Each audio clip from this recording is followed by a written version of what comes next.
Ini pada saat kita tayang ada sebuah film yang udah tayang di hari ke-5 berjudul Tebusan Dosa. Kita kehadiran produsernya Muhammad Al-Zaidi atau Edi. Halo. Thank you banget. Kesana di kesitu aja, itu aja di. Baik banget kamera. Oke. Halo. Ya, namanya juga show ya. Gimana Di? Pertanyaan pertama paling gampang sih sebelum sibuk-sibuk. Kenapa tiba-tiba Palari bikin horor Di? Jadi sebenarnya kalau dari Palari sendiri sih emang kita selalu pengen nge-explore genre apapun. Nggak bisa dipungkiri kita ngelihat market share horror tuh gede. Betul. Instead of course kita selalu pengen nyoba bikin sesuatu yang beda gitu. Waktu kita remaja, waktu posesif itu sebenarnya banyak banget film remaja. Ya nggak apa-apa kita di market remaja, tapi ngomongin apa? Kita ngomongin abusive relationship, ngomongin toxic relationship dalam pacaran dengan ya love story tapi unusual gitu. KDD tuh bikin selalu kayak selalu melihat menganalogikan itu kita seperti kitchen gitu ya. Kita masaknya ada kita bikin sushi, kita bikin spaghetti atau apa. Tapi ketika memang nasi goreng itu adalah makanan yang ternyata paling disukai masyarakat Indonesia, kenapa sih kita nggak juga coba menghadirkan nasi goreng tapi topping yang berbeda dengan topping yang berbeda dengan masakan kita yang mungkin agak beda dari nasi goreng yang lain.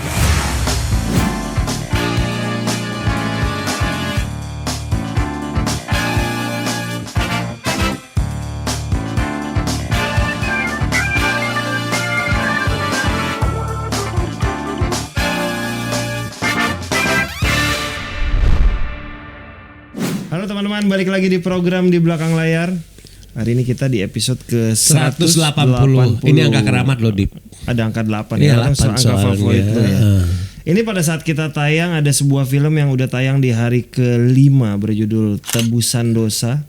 Kita kehadiran produsernya Muhammad Al-Zaidi atau Edi.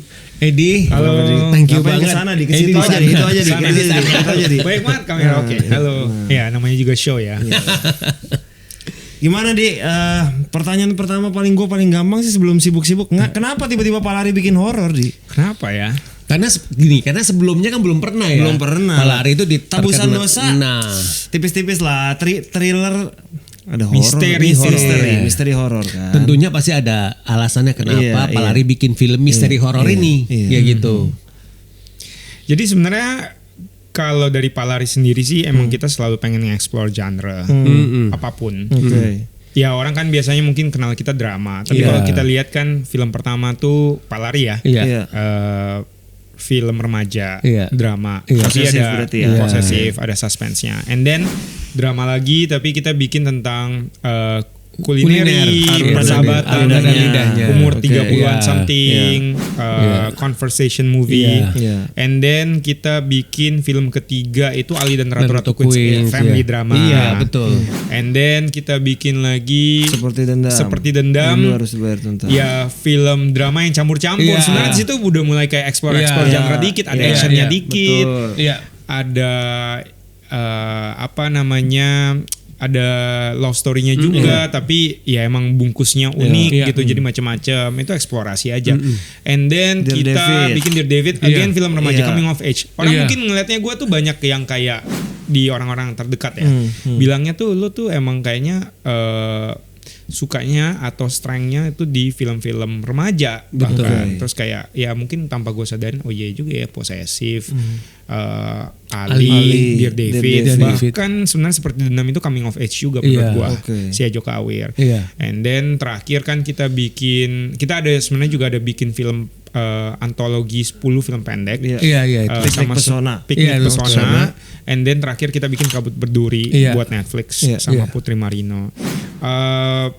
Iya, jadi sebenarnya sih emang kita pengen mencoba berbagai hal baru. Nomor satu itu kita selalu craving for something new, eksplorasi, karena kita ya of course kita harus keluar, nggak bisa di zona nyaman terus, dan kita coba karena pada dasarnya juga gue pribadi gue suka film genre. Gue waktu kecil tuh banyak nonton film thriller dan horor, mungkin nggak terlalu suka horor, cuman memang waktu itu di pasar nggak terlalu banyak film horor. Film thriller banyak.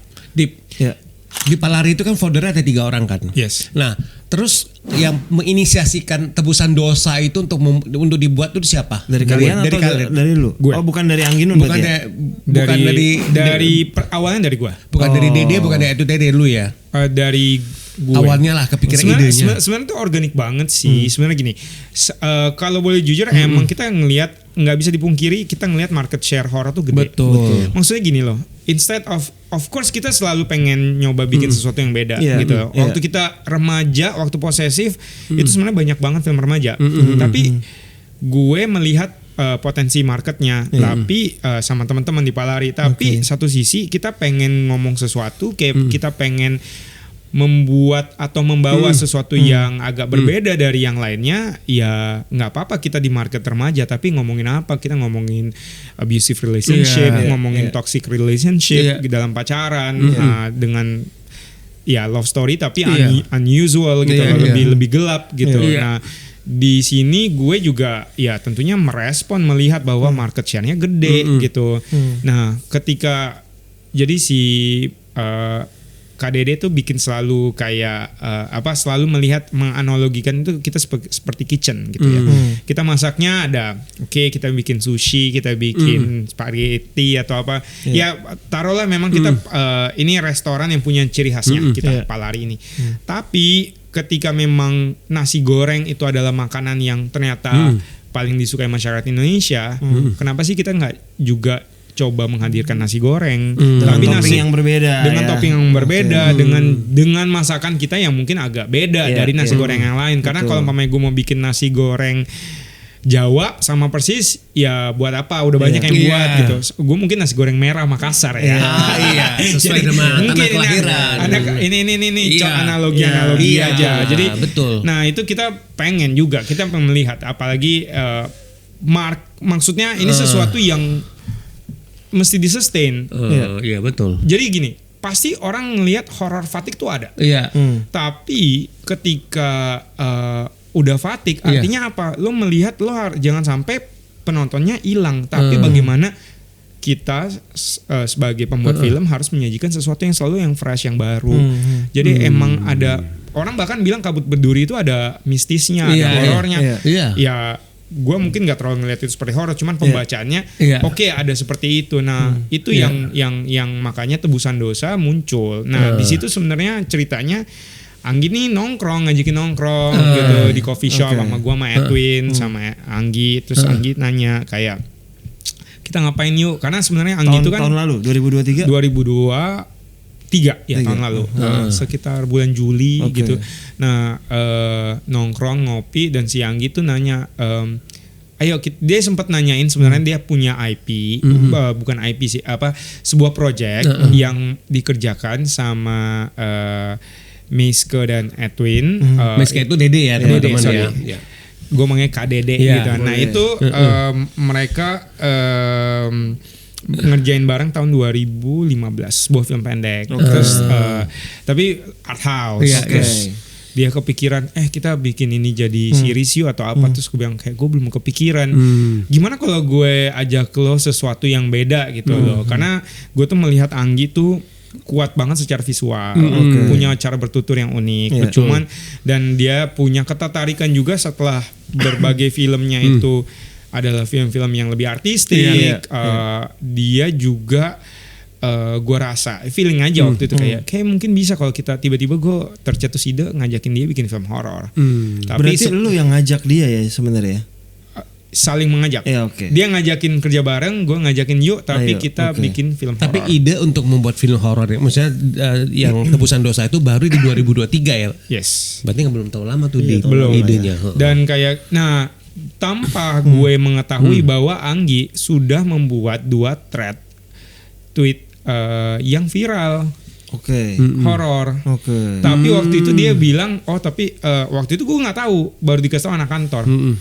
Mas, dia tuh ada loh dua threadnya. Pakai nama dia nih, pakai akun dia nih, atau dia punya another akun enggak? Akun dia.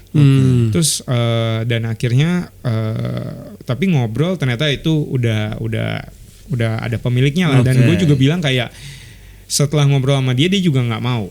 Dia mau kayak, yuk kalau sama lo gue mau cari sesuatu yang beda baru gitu lah. Dan akhirnya kita ngobrol, cari ide. Jadi emang lumayan saling merespon dulu. Dia tiba-tiba ada ide, dan kadang-kadang ide itu datang dari hal-hal yang nyata. Bukan berarti juga kayak oh ini adalah sebuah kisah nyata apa. Enggak. Maksud lo ide itu datang dari hal-hal yang nyata seperti apa, Di? Seperti ada berita yang terjadi di sebuah kecelakaan bonceng 3 yang terjadi di Bali tahun lalu. Idenya muncul dari situ. Sebenarnya, ini menarik. Dan dari situ kan muncul pertanyaan-pertanyaan, ide tentang kehilangan, ide tentang guilt, rasa bersalah. Nah itu yang kita eksplor. Jadi mulai dari ide besarnya kita ngobrol. Jadi kita bukan kayak hantunya kayak gimana nih langsung kayak. Jadi sebenarnya buat kami bahkan buat penonton special screening kemarin yang udah nonton mengatakan bahwa sebenarnya review juga ya kemarin aku nonton gitu ya. Mereka sepakat bahwa bukan sepakat sih, mereka yang ngomong bahwa sebenarnya film ini horornya lebih tentang horor manusia daripada horor setan. Setannya ada, hantunya ada. Gitu. Cuman memang ini lebih ngomongin tentang manusia. Jadi kita lebih fokus ke situ. Dan dari awal mungkin ini gambling. Gue bilang sama Anggi, kayaknya tapi kita harus kuatin fondasi dramanya. Karena kita emang orang-orang yang mungkin datang dari drama dan jadi tertarik untuk kayak ngomongin karakternya, ngomongin tentang siapa sih nih orang dan berproses berbulan-bulan dan akhirnya juga ketemu sama penulis Alim Sudio. Mas Alim kita ajak dan dia mau dan ya udah kita develop sampai akhir tahun kemarin dan kita mulai syuting di Januari. Cepet loh. Jadi persiapannya kalau menurut gue cukup cepat loh. I wish lebih lama sih sejujurnya karena gue biasanya kalau development tuh lebih lama. Gitu. Syuting Januari, tayang di bulan Oktober ya. Satu hal menarik juga di filmnya Tebusan Dosa itu juga kan ngelihat Palari itu kan bekerja sama dengan cukup banyak pihak. Nah itu juga menurut gua itu satu hal yang sangat menarik karena selama ini kan Palari kan kalau menurut gua ya, correct me if I'm wrong ya, maksudnya kan kalian juga mungkin belum pernah bekerja sama dengan pihak sebanyak itu ya sebelum film-film sebelumnya ya. Nah kali ini apa yang membuat misalnya Edi sama teman-teman sama para founders di Palari itu memutuskan untuk lebih ngebuka diri gitu ya, kurang lebih seperti itu dan bisa mengajak banyak pihak untuk ikutan mensupport film ini. Jadi sebenarnya benar-benar enggak sih sebenarnya. Jadi gini, kalau kita lihat seperti The Numb tuh partner kita banyak banget juga sih sebenarnya. Dan pihak luar tuh banyak. Jadi kita kan co-production ya. Kita sama Jerman ada, sama mana lagi ya, Singapura, terus juga di lokalnya juga banyak. Nah kalau di sini yang memang paling banyak eksekutif produsernya itu di sini. Itu aku lihat sih. Karena emang juga kalau Ali dan Ratu-Ratu Queens itu tadi kan emang sebelum Netflix buat bioskop. Itu nggak terlalu banyak tapi emang ini ngomongin duit ya. Ngasihnya gede, ada satu investor yang ngasih lumayan gede. Jadi akhirnya nggak perlu banyak-banyak. Tapi ini emang emang satu mungkin para investor melihat meminimalisir resiko. Jadi pie-nya banyak bagi-bagi. Kedua sebenarnya buat gue lumayan menguntungkan juga satu hal karena gue merasa dibantu juga oleh para partner gue ini. Jadi emang ada para partner yang ada yang di media. Mereka punya expertise yang bisa mereka ini pakai. Ada yang ada Volix tuh ada di situ. Ada yang juga ada Cinemark, ada Legacy. Jadi dan ini mungkin trial juga buat gue untuk gue belajar dan mencoba untuk bekerja sama dengan banyak pihak. Terutama lokal. Nah, dan yang tiba-tiba di ending belakangan ini ya, ini udah berapa bulan yang lalu pihak Showbox itu PH yang studio di Korea yang bikin Exuma ikutan juga. Iya, itu juga lumayan beruntung kita aku dikenalin sama temen lah, terus kita email-emailan dan akhirnya Zoom dan kirim screenernya dan dia suka sama filmnya. Jadi dia memutuskan untuk masuk. Nah, itu kalau Korea dia melihat potensi market yang besar di Indonesia dan kayaknya emang Korea bukan pertama kali, ada beberapa kali. Gue juga pernah lah dulu sama CJ di Aruna dan Lidahnya. Dan banyak lah, ada beberapa juga yang di filmnya Angga, di filmnya Base, ada Korea juga yang lain gitu. Jadi itu si Exuma, produser Exuma tuh masuk ketika project lu udah selesai syuting betul, ya.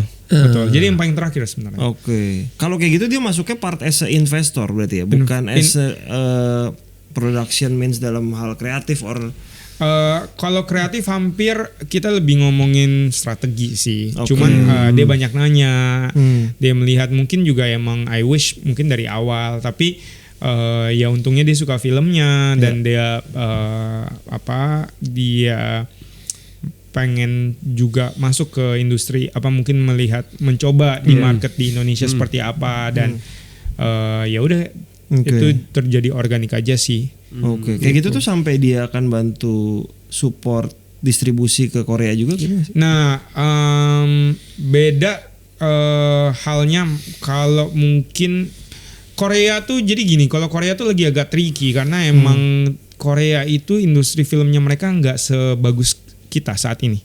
Saat ini. Karena yang saya dengar emang kebanyakan di platform semenjak belum recover dari pandemi. Oh gitu. Sepenuhnya. Mungkin makanya udah berangsur tapi belum sepenuhnya. Drakornya lebih ini ya. Market share-nya mereka biasanya paling gede tuh mereka kan gede banget biasanya ke film Korea ya. Nah, ini tetap ada tapi nggak sebagus sebelum pandemi. Jadi OR-nya belum nggak sebagus gue nggak tahu persis OR-nya kayak gimana, occupancy rate-nya, tapi dia share-nya berkurang dibanding sebelumnya. Itu sih yang terjadi. Sementara kita beruntung sekali di Indonesia tahun ini memecahkan rekor kan jumlah penonton itu. Berapa dan termasuk ini para produser sih dari harusnya sih film pertama loh, gokil. Jadi mungkin para produsernya berdua kan mungkin bisa memberikan sedikit insight tahun ini kan mungkin teman-teman juga udah baca kan bahwa break record dan itu tahun ini sampai bulan ini udah berapa penonton sih? 62,5. Iya, udah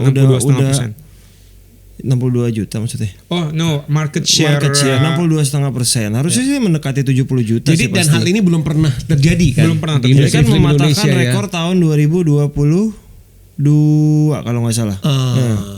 Ya, ini baru terjadi bahwa penonton film Indonesia itu hampir 65%. Betul. Jadi film Hollywood menurun. Cuma 35% aja kan? Iya. Hollywood dan lain-lain. Digabung jadi satu. Iya, jadi penonton Indonesia itu pasarnya itu sekarang. Walaupun ada juga ya film How to Make Millions. Iya. Grandma itu 3,5 juta. Tapi walaupun hal ini kan juga bukan terbantu ya. Ini kan karena Hollywood kan sempat strike yang tidak merilis banyak film. Saya kena dampaknya itu karena nggak bisa syuting di sana ya. Series kan. Itu berapa lama lu tunda series? Dari Oktober tahun lalu menjadi tahun ini kan lu Agustus tahun ini, hampir setahun. Kita udah boleh spill belum judulnya? Udah, karena udah announce. Udah announce kan Ratu Queen the series ya. The series. Ya mungkin itu juga yang bikin impact film Hollywood belum balik normal dan mungkin tahun depan akan semua kembali nih semua. Plus juga ada kejenuhan terhadap Marvel. Sebenarnya Marvel nggak ada yang jalan. Sama ada mungkin 1-2 dan big banyak tentpole-nya mereka nggak terlalu perform.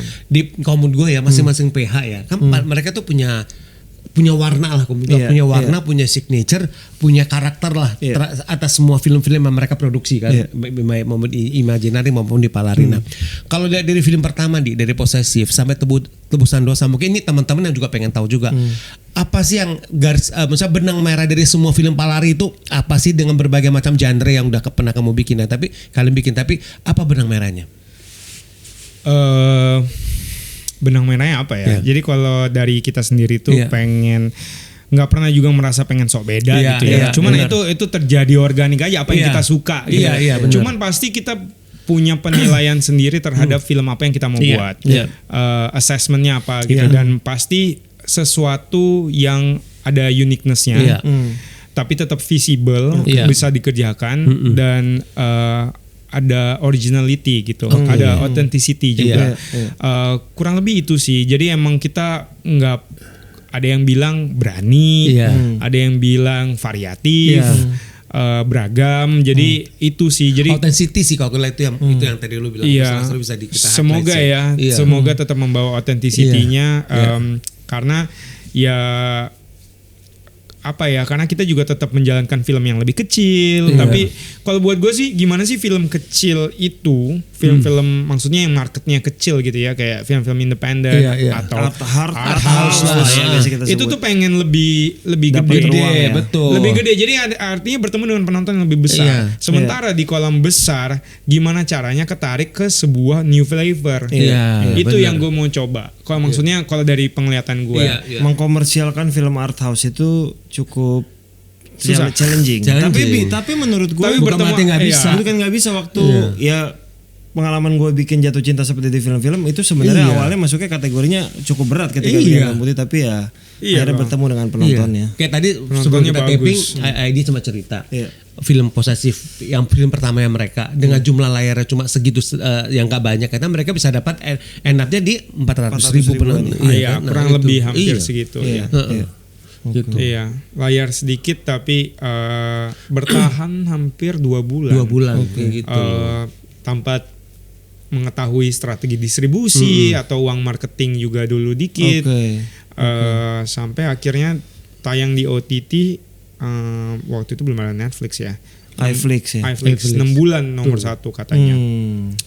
Gitu. Jadi emang banyak penontonnya juga di second window gitu loh, di luar bioskop. Palari itu lahir tahun berapa nih? 2000? Sebenarnya 2015 udah mulai ada ketemu lah namanya dan bergabung gue bertiga. Tapi 2016 itu baru resmi kita bikin aktenya. Dan jadi sudah kurang lebih 8 tahun. Baru kita bikin kayak semacam perayaan kecil-kecil lah kita kemarin rilis vinyl, terus bikin poster. Kenapa kalian milih nama Palari? Ini bukan gabungan nama kan? Bukan makanya. Nggak, waktu itu iseng-iseng aja sih. Kayaknya kalau nggak salah gue nemuin kayak tiba-tiba mikir pinisi apa gitu-gitu, terus kayak searching Palari itu adalah sebuah kapal pinisi yang paling otentik, yang paling awal, yang nggak pakai mesin, namanya pelari lah gitu. Jadi filosofinya tuh ya sebenarnya ya nemu-nemu aja dan kayak ini gimana, terus bertiga terus kayak ya udah sepakat mau pakai itu. Di yang pengen gue tanyakan juga kayak Edi itu adalah kan kalian kan bertiga ya, ada lo, ada Dede, ada Edwin. Nah ini gimana caranya bertiga itu bisa berkumpul dan kemudian kalian tuh saling oke, kita jadi partner deh, kita sama-sama mungkin apalagi gue kali yang tiba-tiba baru masuk muncul siapa nih sebenarnya kan kalau gue itu on and off di film. Waktu gue masih muda banget kuliah itu gue udah mulai belajar film tuh sama Angga Sasongko kan seangkatan di UI. Terus gue jadi kru. Terus habis gitu nggak lama gue cabut, gue pindah ke radio ya, di mana tempat kita bekerja bersama. Jadi kita dulu teman-teman sekalian. Dia di Trax FM. Sama-sama produser lah, lu di Trax FM, gue di Cosmopolitan FM. Gue di IP Entertainment. Nah, tapi kalau gue sama dia tahunnya sama mas. Oh gitu, maksudnya sama? Gue 2006 ketemu 2007, dia 2007 ketemu 2008. Iya betul. Kan? Dia harusnya kalian ketemu dong di sekian bulan lah, lantai 8. Betul. Ketemu. Jadi teman-temannya sama gitu. Jadi ya di situ gue akhirnya kayak gue keluar dulu deh dari film, padahal pengalaman juga belum seberapa. Nah tapi gue setelah keluar dari Trax, berapa tahun di Trax tuh? Hampir 2. Terus gue keluar, gue balik lagi sebenarnya jadi kru lagi, dan akhirnya gue ketemu sama Miske alias Dede. Lu sekolah dulu kan ke Amerika kan? Belum. Itu masih belum tuh. Gue belum. Gue sempat kerja dulu di Theme Park. Tapi gue studio ya. Iya. Tapi gue sempat freelance sama Sim F. Jadi sebenarnya Sim F itu yang mempertemukan gue sama Dede. Sim F punya jasa tuh ternyata. Jadi kan Sim F itu gue kenal pas film pertama gue jadi Telco. Pemainnya waktu itu salah satunya Noveleta Dinar. Nah gue jadi sahabatan. Nah Sim ini temennya lah. Tahu gue, Dinar kan dulu model. Iya. Di Look. Gue masih ingat tuh zaman gue di Look. Sempat main film lagi. Sekarang jadi lawyer gue. Terus habis gitu sama Sim F, terus gue bilang gue mau dong kerja sama lo. Terus habis gitu yuk, gue jadi astradanya Sim di 2-3 project video klip. Produsernya Miske Taurisia alias Dede. Video klip apa inget gak lo waktu itu? Video klip pertama itu Duo Maya. Itu bukan pecahan, Ratu berubah menjadi Duo Maya. Berarti Maya sama Mei-chan. Mei-chan. Terus Ungu sama gue sempat bantuin Sherina tapi nggak ikut syutingnya. Yang itu apa gue lupa judulnya. Nah itu sama mereka, jadi kayak gue jadi production assistant, gue jadi apa, di situ gue kenal. Nah pas abis itu gue kerja di Trans Studio, terus gue pindah, akhirnya gue memutuskan nggak di Trans Studio lo ngapain sih? Jadi kayak kreatif produser gitu. Bikinin event atau ride-nya waktu buat sebelum Bandung buka. Tapi gue nggak lama, gue pindah, terus gue memutuskan kayak gue kayaknya harus kembali ke cinta pertama gue, yaitu film. Karena waktu dari kecil gue suka film, cuman kayak nggak pernah yakin kayak ini karir gue apa bukan. Ya kuliahnya apa sih gue kuliahnya broadcast sama sama perbandingan politik. Nah terus di situ gue ketemu di broadcast, gue ketemu Angga Magina sama Gita Farah juga. And then ya udah gue memutuskan ya udah deh gue mau AS2. Waktu itu udah mepet, kayak ya udahlah sekolah bagus yang gue mau udah lewat. Gue ambil sekolah lain, tapi yang penting gue mau kabur juga dari Indonesia. Ya coba ngumpulin duit, terus gue berangkat ke New York. Berapa tahun di sana? Hampir 4 tahunan lebih. Itu lu S2 jadi S2 tapi gue kerja di sana. Gue sempat kerja 2 tahunan freelance, sama gue sempat kerja dari magang terus jadi part time di PH yang kontroversial. Tadinya tuh harum banget namanya, tapi Harvey Weinstein, that controversial guy, gue sempat kerja di sana. Jadi lu waktu itu udah sempat melihat para sutradara, para ini Hollywood lah ya, aktor-aktris. Gue kerja di kantor, gue nggak di set. Kalau itu ya, tapi kalau kerja freelance gue jadi kru, ya adalah film-film yang kebanyakan bukan film Hollywood juga, kayak film China yang syuting sana, film yang kecil-kecil. Tapi kalau di Weinstein gue kerja mulai dari kayak awalnya gue sempet development team. Kayak development team itu kayak lebih banyak baca buku-buku atau apa, bikin summary-nya, buku 400 halaman gue harus baca dalam seminggu, dan gue bikin mana bahasa Inggris tulisan gue sampai temen gue orang India bantuin dong. Dulu belum ada AI ya, jadi dulu masih kayak wah itu kerjaan gue capek, dan akhirnya gue bilang kayak gue mau pindah publicity team aja deh. Di situ gue ketemu akhirnya kayak nganter dokumen, gue ketemu sama Quentin Tarantino, ya Harvey Weinstein, kayak gitu-gitu sih, tapi masih anak buah ya. Gitu. Akhirnya apa yang membuat lu balik ke Indonesia? Karena gue waktu itu akhirnya balik lagi jadi kru dan gue produce yang kecil-kecil, sampai akhirnya gue bilang gini, ada mentor gue tanya sama dia, mantan dosen gue bilang, dia bilang dia percaya sama gue bahwa kayak lo bisa jadi sesuatu nih Song. Tapi gue bilang kayak aduh gimana ya, tapi buat karir gue di New York, karena gue memutuskan pengen banget tinggal di New York, maksudnya selamanya. Jadi lu waktu lu kerja di Weinstein itu lu nggak pindah ke LA, tetap di New York? Sempet setahun di LA, tapi tapi Weinstein company yang gue kerja itu di New York, dan gue nggak lama juga di sana, dari magang juga awalnya. Terus habis gitu gue kayak semacam, karena kerja nggak nentu kan, jadi freelance juga, dan gue bilang mahal lagi tinggal di New York. Terus habis gitu si mentor gue bilang, lu cinta banget New York, lu lebih memilih tinggal di New York atau lo mau produce your own movie? Di situ gue yang kayak ya juga ya. Dan akhirnya gue memutuskan apa gue pulang dulu nih ke Indonesia. Tadinya mau pulang cuma 2 tahun, sampai gue dapet visa seniman namanya O1 visa. Biar karena gue nggak disponsor company lagi, gue mau ini on my own, pulang dulu bikin punya, biar ada rekam jejak untuk kayak punya karya sebagai produser, bukan kru. Nah di situ gue pulang, kebetulan banget nih gue pulang ada project dari agak nepo baby sih gue waktu itu, karena ini project nenek gue dari buku yang di Atira. Yang dijadikan film, sutradara Riza. Mas Riri, gue manggilnya Kak Riri, itu gue udah kenal dari zamannya gue di radio. Gue yang interview pertama Laskar Pelangi itu, dan orang yang baik sekali. Terus habis gitu gue di situ gue kenal Mbak Mira. Gue masih di New York tuh, gue Skype, terus kayak pulang yuk gini. Oke, gue bantu deh. Akhirnya gue belajar jadi co-producer. Gitu. Jadi kayak bayangannya Mbak Mira lah lihat.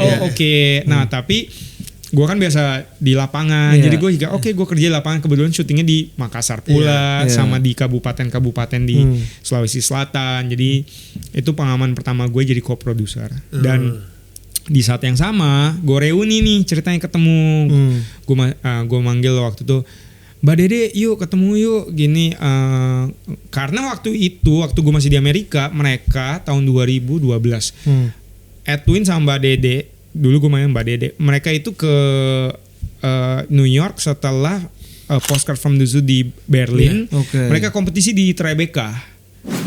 Terus ketemu. Iya kan gue udah kerja sama, tapi sama Edwin baru kenal semi kenal gitu lah. Terus kayak kira nongkrong, ada Nikola Saputra juga waktu itu. Gue temenan sama Niko juga, terus gue bilang gue pengen deh kerja sama mereka suatu saat gitu. Apa yang bikin lu pengen kerja sama mereka berdua? Tentunya gue pengagum karyanya Edwin. Dari film-film pendeknya. Dan gue nonton filmnya dia tuh agak telat sebenarnya. Salah satunya gue nonton ya pas di sana Babi Buta tuh gue sempat ada pemutaran kecil karena film-film mereka nggak ke bioskop. Betul. Dan film-film pendeknya kalau nggak datang ke festival or something ya susah. Iya, di situ gue yang kayak, nah pas gue di Amerika juga kan gue dari dulu emang pecinta film. Dari kayak beli DVD, lah ya, tempat beli di mana, terus mulai nonton yang film-film alternatif yang kayak kayak gini, sampai kayak Indonesia ada ya kayak gini-gini. Dan di situ gue kayak ngelihat mulai makin lama nonton filmnya Edwin. Bahkan gue pas gue balik dari Amerika gue nonton lagi semua filmnya yang lebih lengkap, gue minta. Dan di situ ngobrol, gue bilang yuk Mbak ada nggak project apa, gue pengen ngerjain bareng lo, gue pengen oke. Nah ini orang-orang juga yang setelah Postcards from the Zoo ada satu project yang 3 film pendek itu yang sama Lucky, Kamilandini sama Angginun. Nah itu ada bikin 3 film pendek kan. Tapi mereka itu sebenarnya udah lama nggak bikin film panjang karena sibuk masing-masing sekolah. Edwin sekolah di Belanda,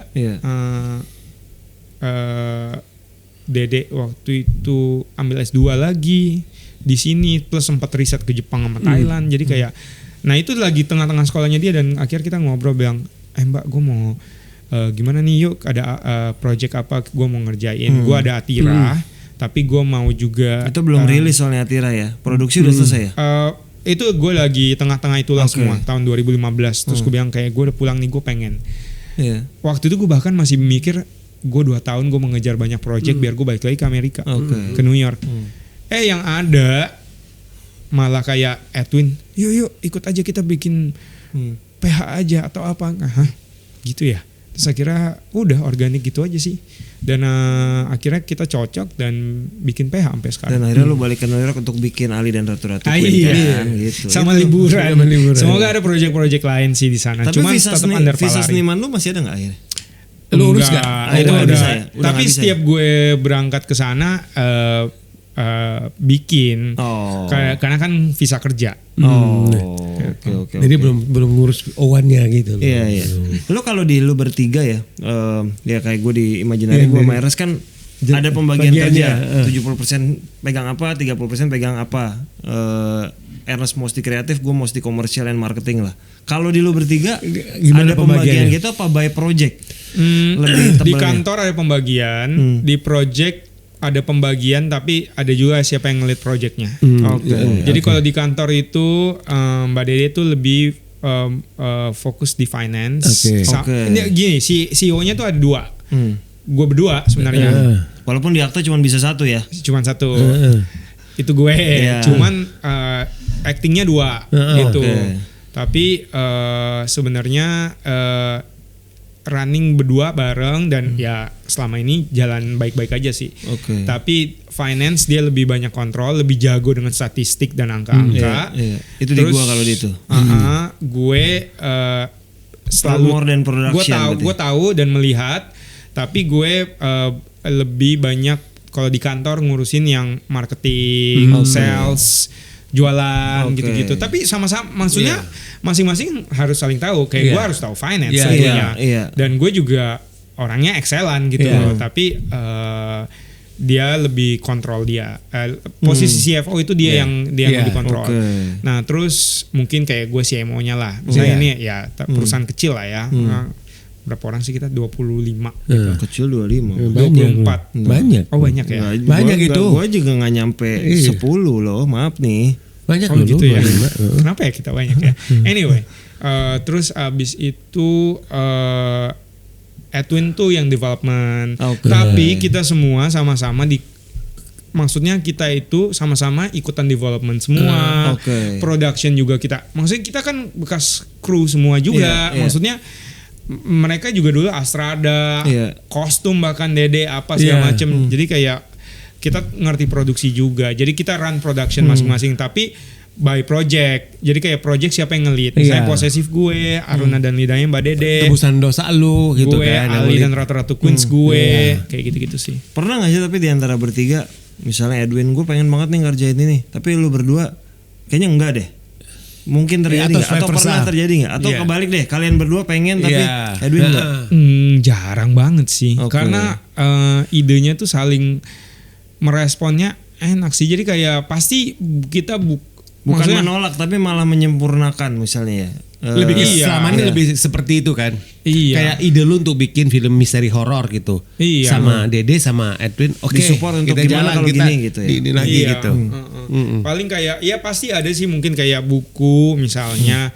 Gue buku ini gue kurang suka gitu loh. Enggak tapi ini bisa atau apa. Tapi kayak oke deh kita coba. Tapi maksudnya akan dilaluin dengan prosesnya bahwa ternyata enggak ya.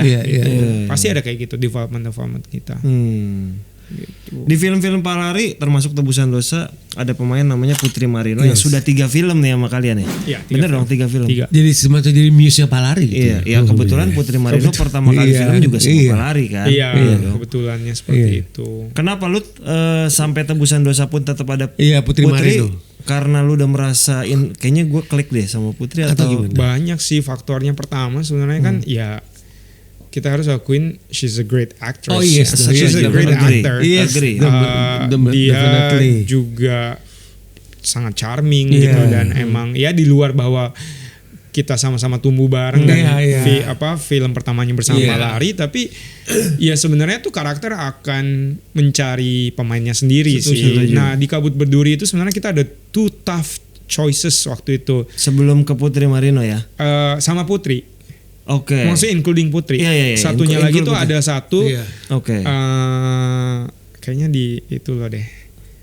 Di manajemennya. Ya udah tebak sendiri itu.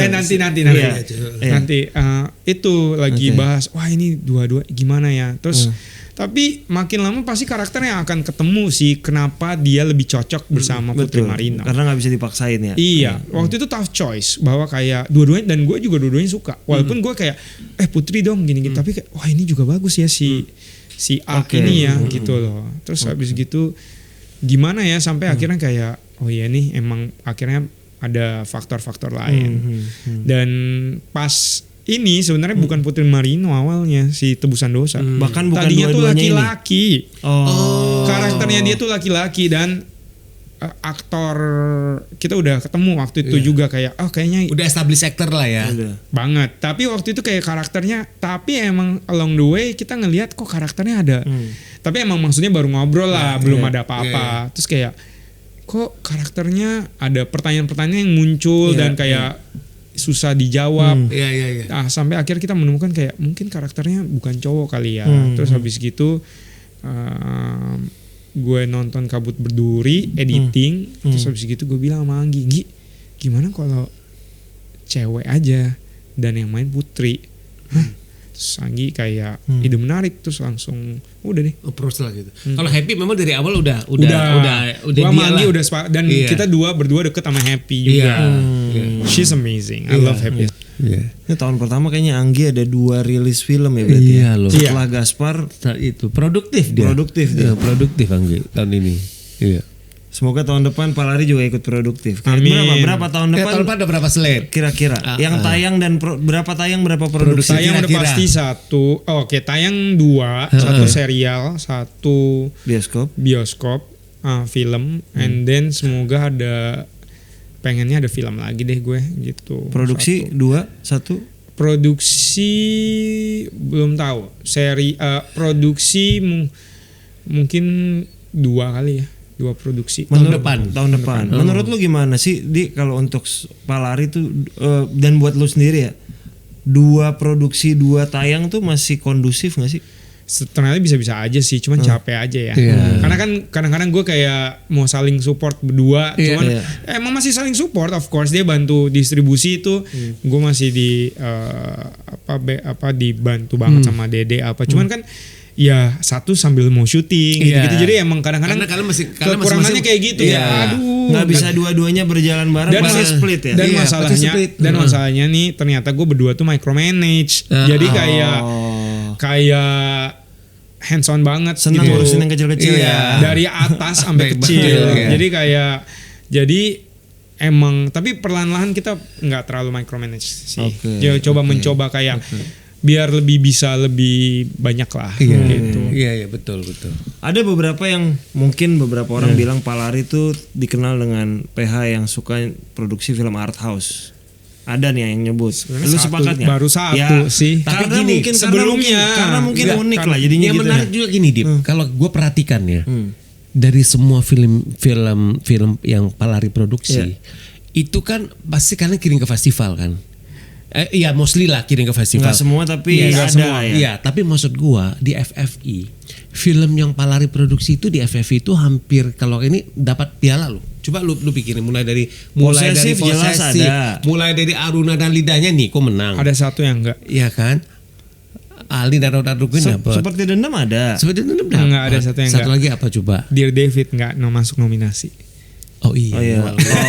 Iya tapi itu kan film. Pokoknya tapi kalau gitu kita ganti. Film yang tayang di bioskop semua dapat. Dapat ya. Nah, gitu aja. Film yang tayang di bioskop. Iya. Tapi dia David masuk nominasi juga, dapat nominasi enggak ya? Ali dan Ratu Queens nominasinya banyak banget. Terus ada menang beberapa kan. Marisa Anita dapat. Iya. Ya itu lagi break dulu karena abis itu nyayur lagi gitu, ngambil lagi banyak. Amin. Tahun depan kan berarti masuk. Amin. FFP tahun depan jangan tahun ini ya. Amin. Iya emang udah enggak ada. Iya. Tahun ini kabut berduri. Oh, kabut berduri. Tetap ada benar. Makanya kan gua Jumat nanti datang nih. Cuma kita lewat ya. Jangan mau Jumat. Gua kan nanti mau ke malam nominasi. Kita lihat aja nanti. Oh iya. Amin. Iya kan Jumat. Dari lu sendiri Di, yang masih lu kejar sebagai seorang Edi apa sih Di? Masih pengen jadi sesuatu atau masih ada keinginan nggak nanti untuk Wani tinggal di New York dan berkarir? Sebenarnya udah nggak, maksudnya gini, New York tuh ya of course special lah ya. Makanya gue juga bikin film di sana, walaupun ngomonginnya bukan kemewahan New York gitu ya, tapi ngomongin tentang set sana. Iya, tapi ngomongin tentang orang-orang Indonesia yang ada di sana, yang nggak kehilangan keindonesiaannya. Betul. Karena itu yang gue lihat pas gue lihat di Queens gitu. Tapi tentunya kalau gue emang awalnya tuh masih ya orangnya emang cukup ambisius lah, bisa dibilang kayak punya banyak cita-cita.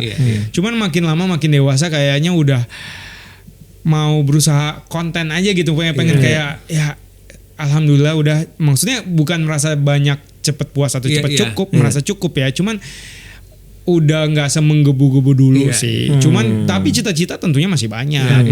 Maksudnya gue pengen sekali produce lebih banyak film sutradara pertama, dan akhirnya alhamdulillah kesempatan nih gue ada film sama Kozi Rizal, ada satu sutradara yang belum di announce banget tapi sebut aja di sini, Aditya Ahmad. Gue tahu dan gue lagi nunggu film dia Dip, karena menurut gue dia tuh salah satu sutradara yang cukup berbakat sih. Aditya, gue dari lama udah nunggu dia.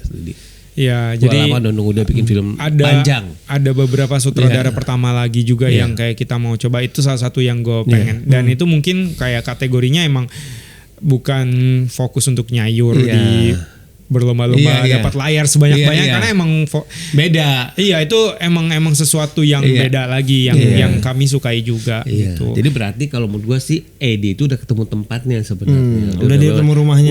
Udah ketemu rumahnya gitu. Lo punya Palari ya kan, dengan slate ke depan yang cukup banyak gitu. Jadi ya memang udah mulai rutin kan sekarang, tiap tahun pasti ada lah nih Palari kan. Amin. Seperti itu. Sebelum kita tutup, kayaknya teman-teman harus nonton. Mungkin ini udah hari kelima, siapa tahu ada yang belum nonton trailernya Tebusan Dosa, ini nonton dulu.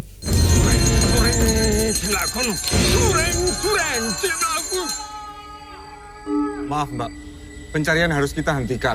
Kalau kami menduga, jasadnya itu sudah terbawa jauh. Anak saya masih hidup. Sudah seminggu anak saya Nirmala hilang. Mohon doanya ya. Saya mau Mbak Wening jadi bintang tamu di podcastnya Saiki Tirta. Garansi viral, Mbak. Sekarang Nirmala belum ketemu, Mbak. Belum. Memang ada tim SAR yang mencari, tapi sekarang pencarian dihentikan. Dan mungkin mereka percaya kalau Nirmala sudah tidak ada. Anakmu, Nirmala. Dia berada di tempat yang benar. Cranes are believed to symbolize hope. Harapan. Harapan? Saya juga jadi orang sebetulnya nggak baik-baik banget.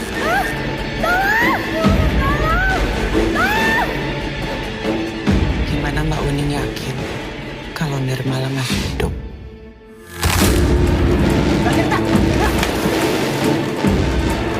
Apalagi yang kamu sembunyiin, Tirta? Saya itu dosanya banyak.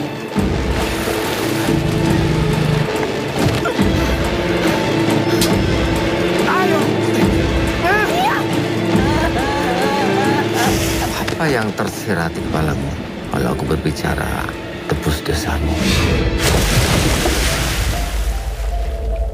Tapi semakin banyak masalah makin seru dikontenin toh, Mbak.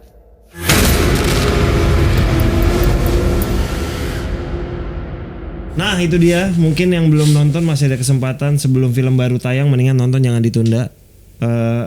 Karena Edi lagi mengejar film pertama yang 1 juta penonton. Amin. Saya doakan ya. Saya mau ini mengaminkan doa-doanya Dipa sama Amin. Karena buat film Indonesia menurut gue anginnya mulai start September tuh lagi pada bagus-bagus. Jadi gue berharap di Palari juga begitu. Jadi prediksi lu dari para produser nih dari September sampai akhir tahun akan bagus lah. Filmnya ya. yang gue lihat bagus dari segi kualitas, dan gue berharap bukan cuma kualitas, ngikut ke jumlah penonton sih. Amin. Semoga dapat arwah hawa box office-nya Dipa. Amin. Edi, thanks a lot udah mampir di sini. Terima kasih. Lancar buat tebusan dosa dan project-project berikutnya. Terima kasih banyak. Semoga banyak menghasilkan karya yang terus menghasilkan banyak penonton. Amin. Semoga kita bisa berkolaborasi someday. Amin. Terima kasih buat teman-teman yang udah nonton episode 180. Terima kasih buat seluruh kru yang bertugas. Kita ketemu lagi di episode 181. Terima kasih. Thank you.